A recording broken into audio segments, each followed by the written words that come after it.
Right, so my name is Doug Bailey, and I'm a professor of visual anthropology and archaeology at San Francisco State. Well, I don't have a degree in anthropology. My degrees are all in archaeology, and I did my graduate work in England at Cambridge, and I worked in Eastern Europe, in Romania and Bulgaria, and my PhD work was about prehistoric art. So my original approach was really quite standard and traditional when I was a student, and then I guess 3 or 4 years out of my PhD, I looked again at the material I'd been studying, but I started to read around the subject outside of archaeology. So I looked first at art theory and art history, and then gradually became interested in photography and the theory of photography and what photographs do and how they work. And so I applied some of those thoughts to the prehistoric art. And then I eventually joined the faculty at San Francisco State and then hooked up with Peter. And he and I had so many similar interests, although we were going in different directions, where he was so committed to a moving image, and I was really more interested in fixed image, whether that was photography or three-dimensional media. I don't know, it's sort of, for me it was a sort of mid to late career change of finding a whole new body of theory and data and people and thoughts and arguments and debates, which were really rich and which I had been looking for and was thirsty and hungry for.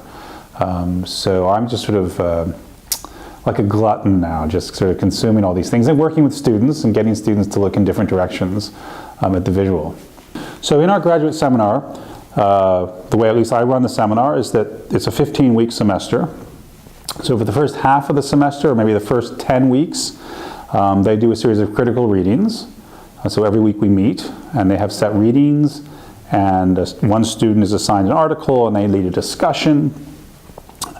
And a lot of this reading was mostly from the visual anthropology of the fixed image, or of visual sociology, or they're just core texts. And then we started reading things about material cultures texts and images of material culture. And then I gave them a bag of 150 photographs, which I bought on eBay from a guy who lives in Florida, and he sells these by the bag full. And this specific set I bought because it had writing on the back of them. And the photographs came from all kinds of strange places, and he doesn't even know where he got them all. He got them from various different places.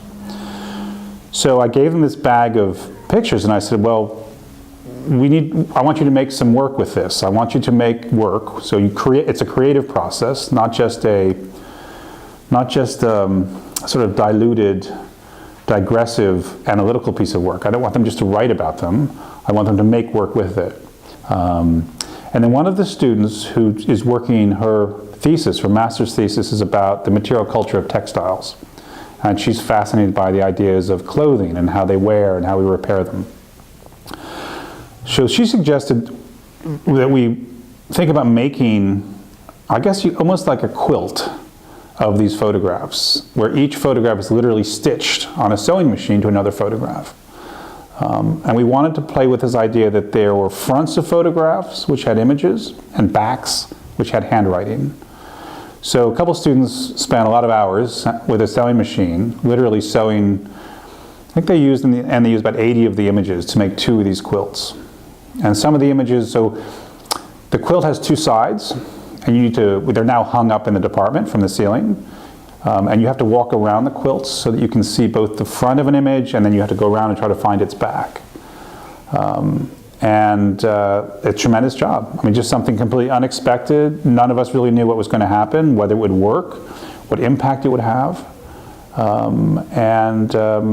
got it done by the end of the semester, so it was a good project.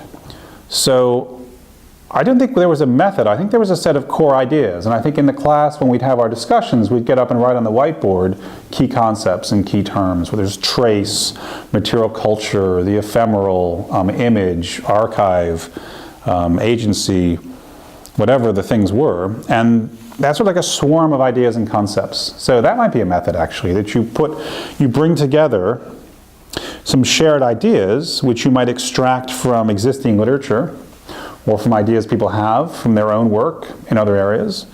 And in that swarm of ideas, that sort of cloud, certain things stick to people and say, oh yeah, we really want to work on this idea about material culture as text, or the images as material culture.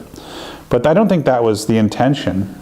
I mean, certainly the readings that we agreed, well, I agreed, but we agreed as a group to read, I mean, they push us in a certain direction, but beyond that, I think it's open. I think that's part of the fun of doing that kind of class. I think it makes it work, it makes it alive.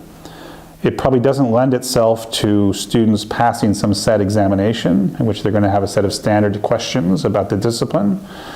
But this is a graduate seminar, so when we teach an undergraduate class in visual anthropology and the fixed image, there's a much more standard set of literature. They need to understand the connection between colonialism and anthropology at the end of the 19th century and the way photography was used as a tool in that.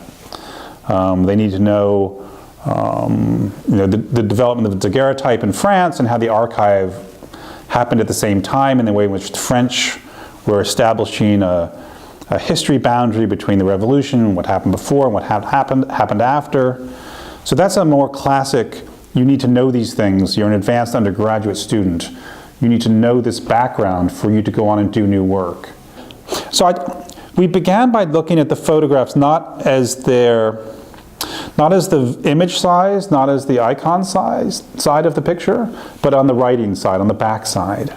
And there's one image which has written on the back, I think it says, I've carried this in my wallet for years and I want you to have it now. Okay, who is that person?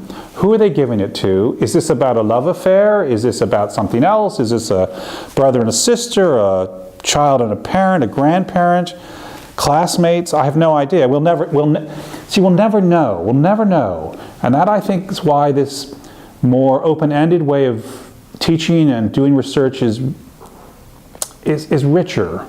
So we're never going to know the answer. There's no correct explanation for any of these things. So when you get faced with that conundrum, you either throw your hands up and say, oh my God, we can't do anything, and you go off to the bar or you go do something else, some other discipline. Or you say, well, if you embrace that challenge and say, well, we're never going to know, so what can we do after that? And this is a part of a project which I'm luckily part of in Norway. And the project's titled After Discourse. So what is it that we do? Where do we go if we realize that this isn't really enough, or it's not good enough, or it's good but it has limitations? Where do we go next?